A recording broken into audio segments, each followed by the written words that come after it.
Hi, I'm Doug Gage. Okay. I'm Assistant Vice President for Research, and I'm going to tell you a little bit about internal grant resources that we have here.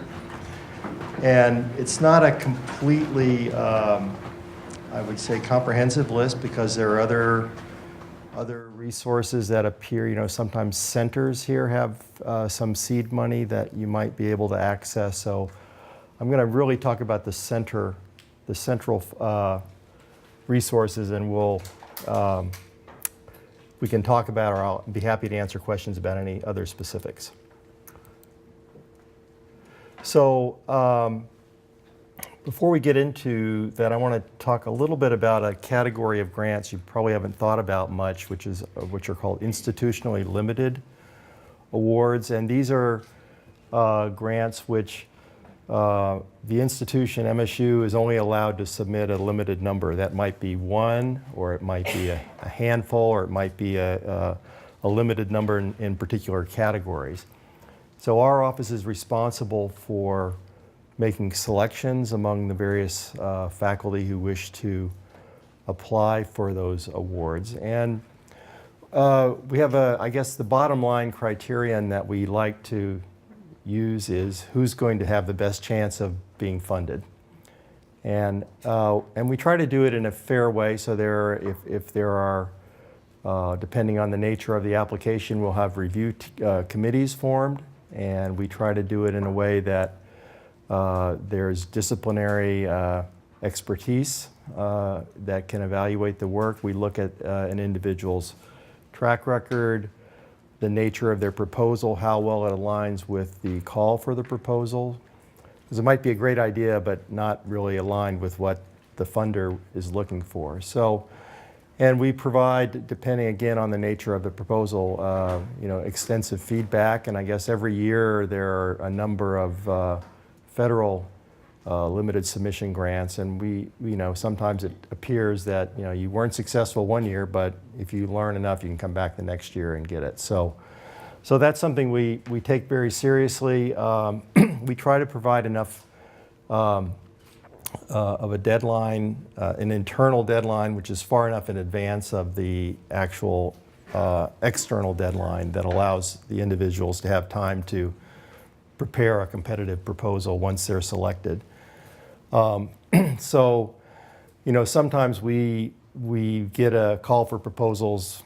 I think I've seen ones 4 weeks in advance of the deadline, and that rarely happens, but we try to act fast when that happens and get the message out to the faculty. And we usually work through the associate deans for research and relevant chairs for particular calls.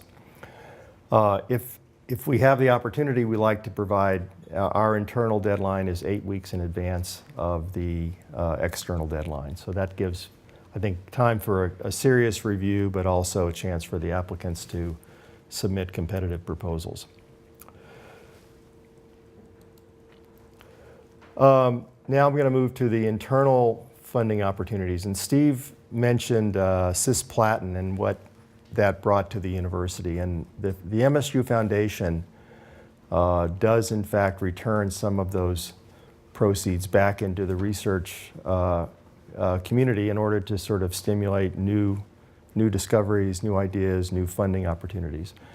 And the biggest one we have is called the Strategic Partnership Grant Program. That has been in existence, I think, in its current format probably about 10 years or so.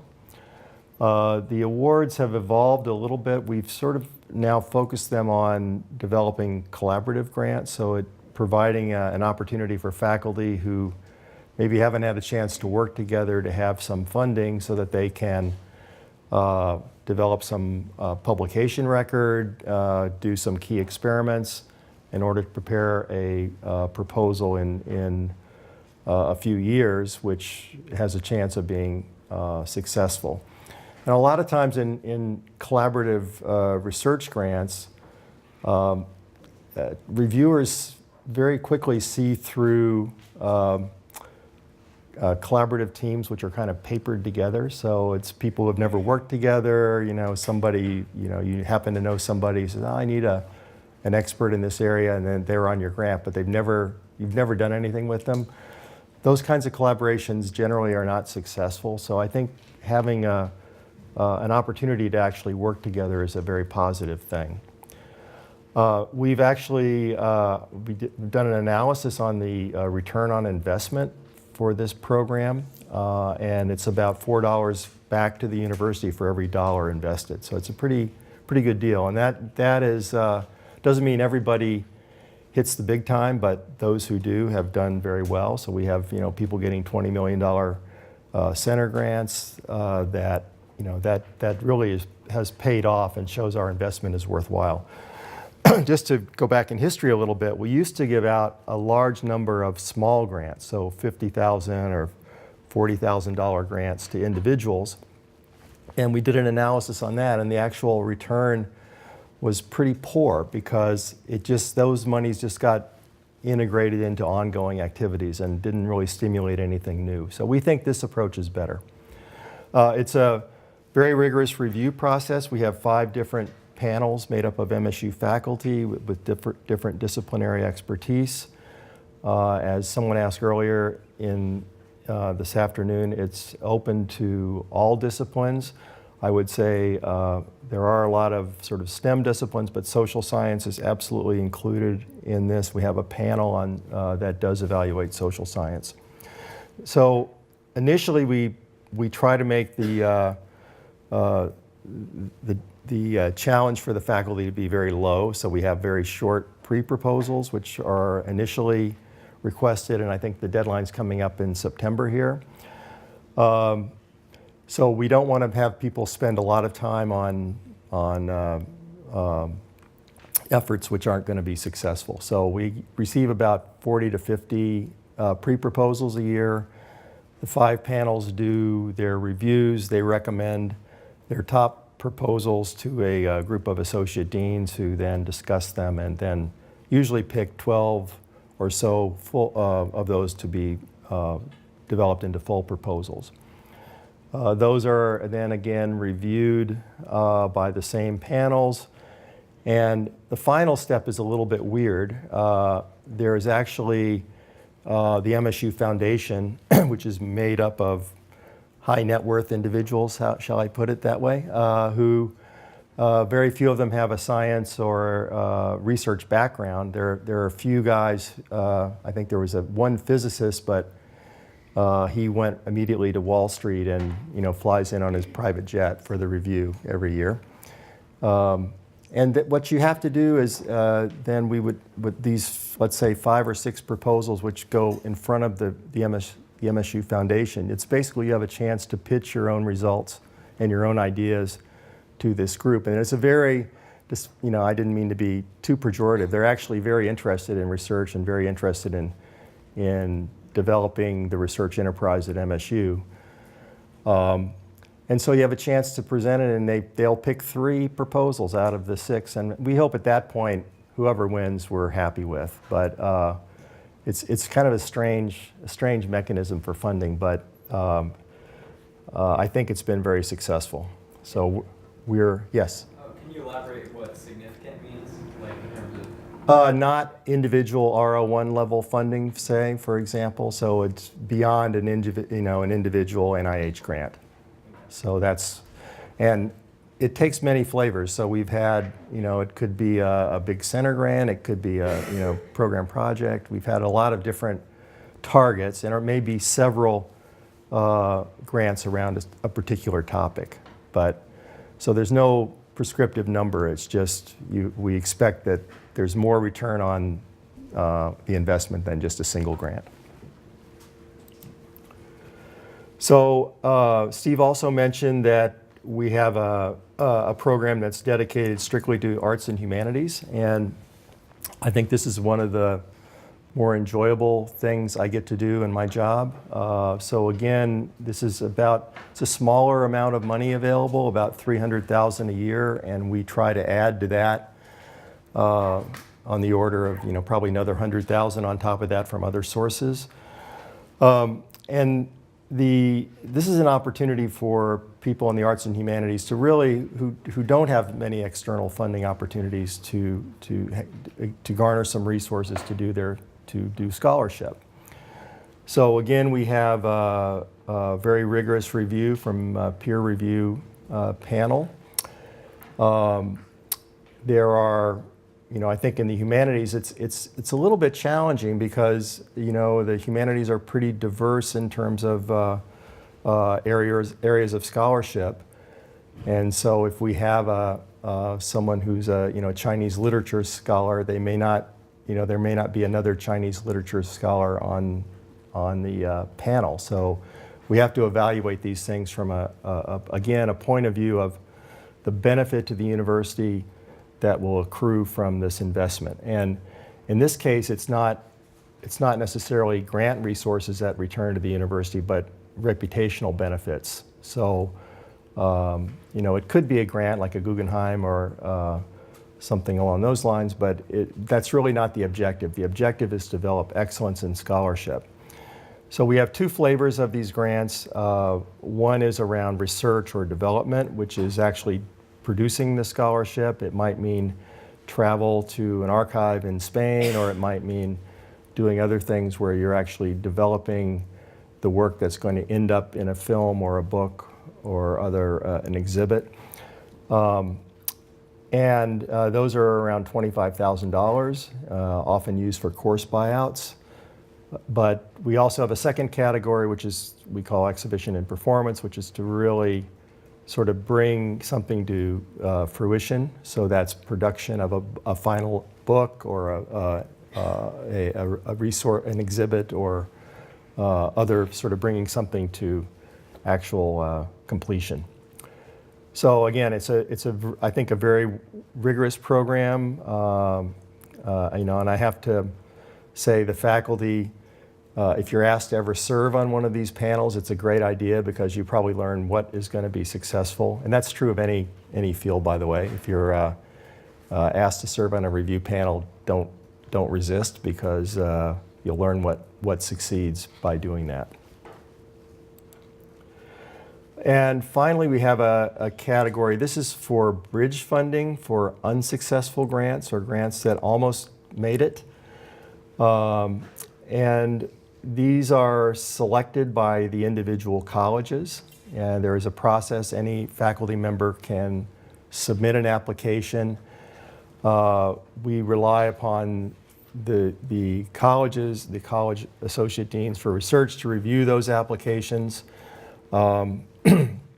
They will prioritize them, and then our office will then select across the colleges, again looking at those applications which have the greatest chance for success. The criteria are we look at the reviews of those unsuccessful proposals and the plan that the applicant has proposed to overcome the criticism of the application.